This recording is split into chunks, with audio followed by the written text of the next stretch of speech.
Israel foi duramente bombardeado nas últimas horas e acordou com bases aérea e naval em chamas, em um ataque de 3 grupos extremistas sincronizados, que se uniram para tentar devastar as tropas israelenses e impedir o fortalecimento de Israel com a vitória de Donald Trump.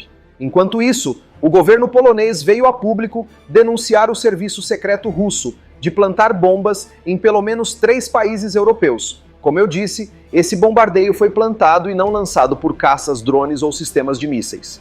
O pior é que agentes ucranianos foram contratados por Putin para não levantar suspeitas, levando adiante o plano de atingir membros da OTAN sem que os russos pudessem ser acusados. E no vídeo de hoje vou explicar os danos causados por essas explosões.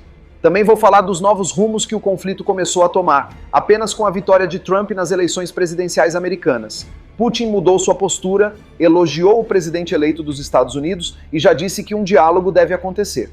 Mas muitos analistas afirmam que tudo já está conversado entre eles há muito tempo, ainda mais com as declarações polêmicas dos líderes da Hungria e da Turquia, totalmente favoráveis a Putin. No vídeo de hoje você vai sentir que provavelmente 2024 será a última chance de Zelensky virar o jogo com tudo o que Biden der para ele, porque 2025 promete ser um ano terrível para os ucranianos.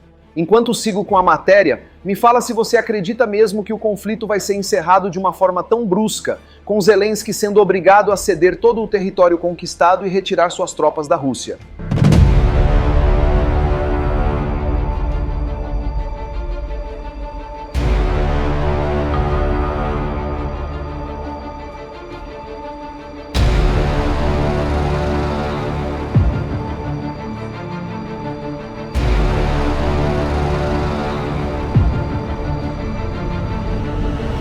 Mas antes de continuar esse vídeo, se você ainda não é inscrito, não perca tempo, se inscreva aqui.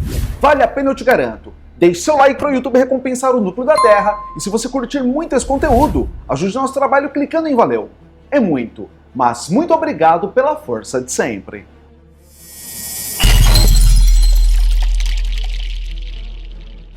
Três grupos extremistas bombardearam bases aéreas, navais e várias localidades de Israel nas últimas 24 horas. Começando pelo grupo extremista do Iêmen, que disse que atacou uma base aérea israelense com mísseis balísticos hipersônicos chamados de Palestina 2.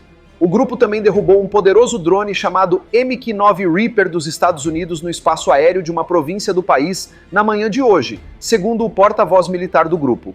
Já o grupo extremista do Líbano reivindicou a autoria de 2 ataques com uma chuva de mísseis contra o que identificou como posições militares de Israel na região de Haifa, no norte do país. O grupo afirmou que os alvos dos ataques foram a base naval Stella Maris e a base e o aeroporto de Ramat David. Por outro lado, a Força Aérea de Israel bombardeou várias localidades de Nabatie e Sidon, no sul do Líbano. Enquanto isso, o grupo extremista do Iraque anunciou que conduziu 2 ataques separados de drones em 2 alvos militares israelenses. Agora vamos para o conflito da Ucrânia. Zelensky confirmou que na luta entre soldados ucranianos e norte-coreanos na região de Kursk, muitas perdas dos 2 lados começaram a ser contadas nessa semana, mas ele ainda não especificou a quantidade de cada lado. Como eu disse ontem, muitos desses soldados da Coreia do Norte são pouco treinados e foram enviados praticamente desnutridos para a Rússia, em troca de dinheiro, comida e tecnologia para o regime do ditador. Uma reportagem do New York Times afirmou que uma quantidade enorme de soldados norte-coreanos foram exterminados em conflitos na região. E como eu disse na matéria de ontem, muitos desses soldados nem tinham noção da encrenca para que foram enviados. O envolvimento da Coreia do Norte com a Rússia deixa os Estados Unidos e aliados em alerta, pois pode indicar uma aliança militar que estaria se entrosando, visando o início de um conflito mundial. Autoridades da OTAN também avaliam como a vitória de Donald Trump pode afetar o apoio à Ucrânia, com receio de que o republicano reduza a ajuda militar caso os riscos de um conflito global se intensifiquem. Inclusive, Putin comentou pela primeira vez sobre a eleição americana, mostrando-se aberto ao diálogo com Trump e elogiando suas declarações sobre encerrar o conflito na Ucrânia. Putin afirmou estar pronto, indicando que uma conversa entre eles deve acontecer. O presidente russo parabenizou Trump pela vitória e elogiou sua conduta corajosa após um atentado em julho, considerando que o republicano pode ser um parceiro para discussões sobre os conflitos no mundo.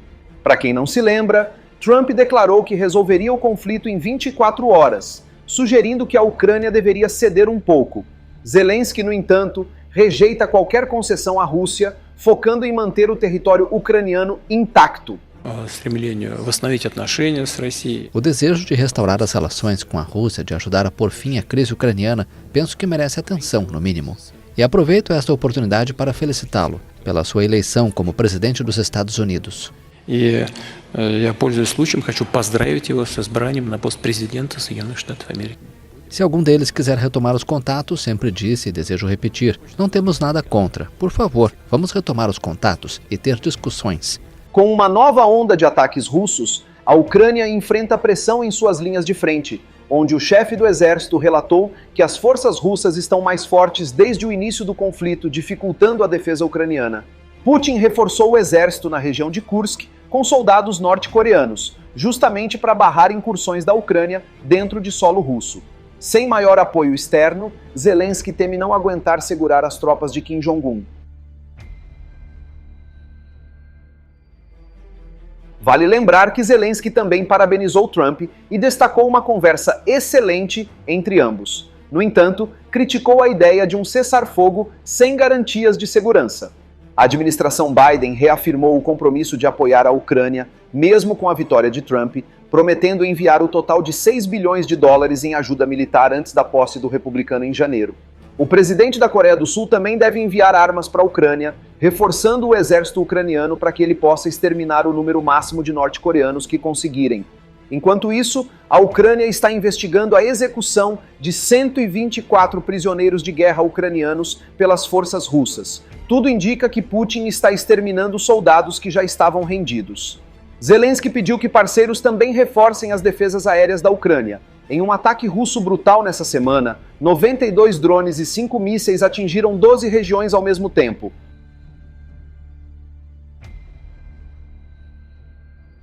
Aliados e rivais dos Estados Unidos tentam se adaptar à vitória de Trump, que representa um novo cenário na política mundial.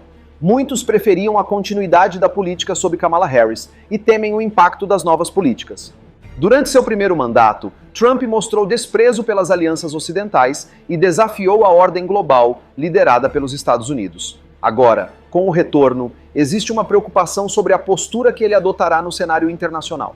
O México, vizinho próximo, pode sofrer com as promessas de Trump de impor tarifas e aumentar as deportações. Além disso, o país enfrenta ameaças de incursões militares dos Estados Unidos contra cartéis de drogas. Mesmo assim, dentre todos, a Ucrânia é a que tem mais o que temer, justamente pelo fato de Trump e seu vice falarem em acabar com o conflito nos termos de Moscou, inclusive com a suspeita de que um acordo já esteja sendo costurado entre as partes.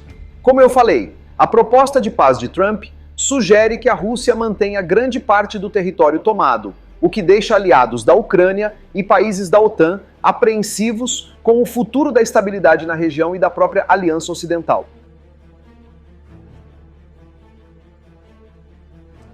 A Polônia acusou a Rússia de estar por trás de um esquema de explosões com pacotes em depósitos de correio pela Europa. Segundo as autoridades, isso poderia ter causado explosões em voos para os Estados Unidos e Canadá. A promotoria polonesa diz ter evidências de que esses atos de sabotagem foram inspirados por serviços secretos russos, aumentando as suspeitas de que a Rússia esteja envolvida em ações contra países europeus. 4 ucranianos contratados por Putin foram detidos e 2 russos são procurados como parte da investigação. A Polônia e outros países da Europa reforçaram a segurança, em alerta para possíveis novos ataques. Os pacotes explosivos foram detectados em armazéns do Reino Unido, Alemanha e Polônia. Um deles chegou a pegar fogo num depósito da DHL em Birmingham, na Inglaterra, assustando autoridades e população. A Rússia negou todas as acusações e convocou um representante do Canadá em Moscou para protestar contra o que chama de alegações falsas, feitas por países ocidentais sobre sua participação nos ataques.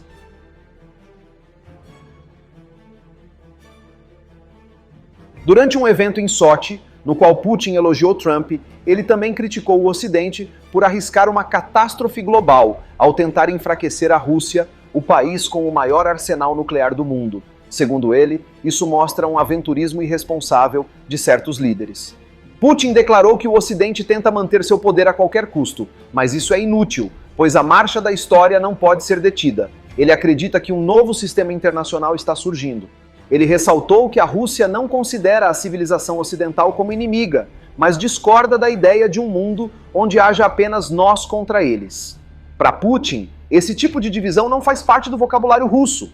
Em seu discurso, Putin enfatizou que a Rússia não quer impor seu ponto de vista ao mundo e que deseja um sistema onde interesses de todos sejam respeitados, não apenas dos países ocidentais, que acabaram cercando a Rússia com a OTAN.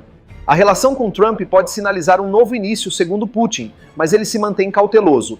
Para o líder russo, o ex-presidente mostrou-se corajoso, mas Moscou quer ver ações concretas. O analista Ivor Bennett, da Rússia, comentou que a postura de Putin em relação a Trump pareceu como um jogo de sedução, com elogios à bravura do ex-presidente americano e uma tentativa de reatar laços. Inicialmente, o Kremlin parecia indiferente à vitória de Trump, considerando os Estados Unidos uma nação hostil, mas durante a fala de Putin houve uma mudança, como se fosse um convite à reaproximação.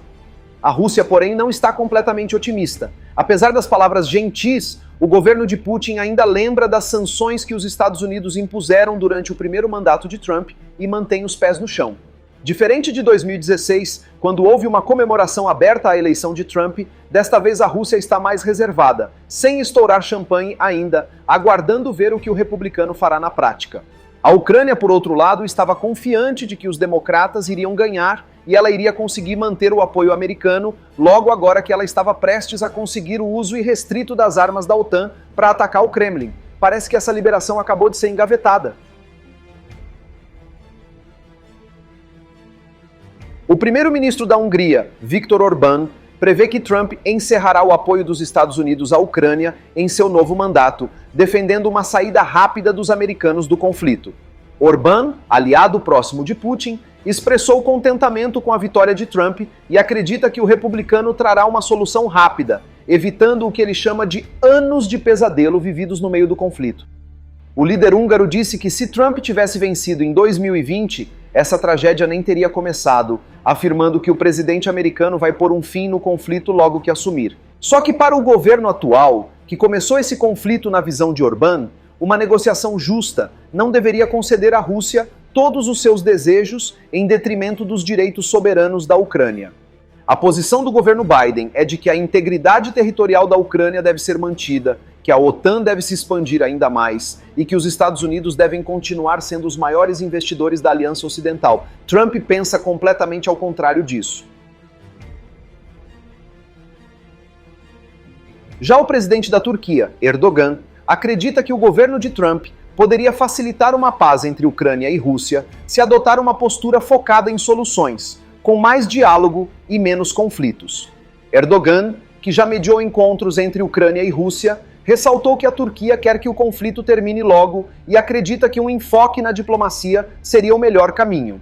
Para o presidente turco, uma administração Trump que priorize a negociação pode abrir portas para a paz, evitando mais violência e os efeitos negativos do conflito na economia mundial. A Turquia, que mantém relações com ambos os países, defende uma solução negociada para o conflito, onde cada país deve ceder um pouco para que um acordo seja alcançado. Talvez algo como Putin levar apenas parte dos territórios. O grande problema é que Putin não quer abrir mão de nenhum pedaço de terra, e Zelensky não aceita ceder qualquer parte do seu terreno. E a grande questão é que a corda estoura para o lado mais fraco. E eu te pergunto, qual é o lado fraco na sua opinião?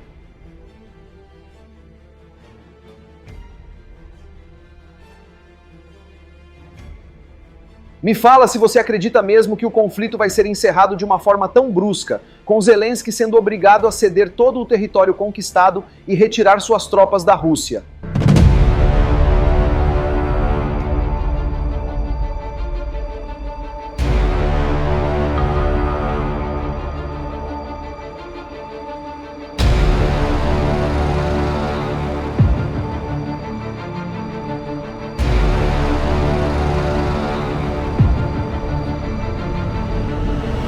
Muito obrigado por chegar ao final de mais um vídeo. Você é demais e eu te agradeço muito por isso. E se você ainda não é inscrito, não perca tempo, se inscreva aqui.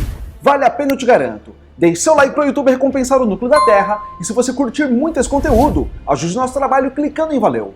É muito, Mas muito obrigado pela força de sempre. E a gente se vê na próxima matéria. Valeu!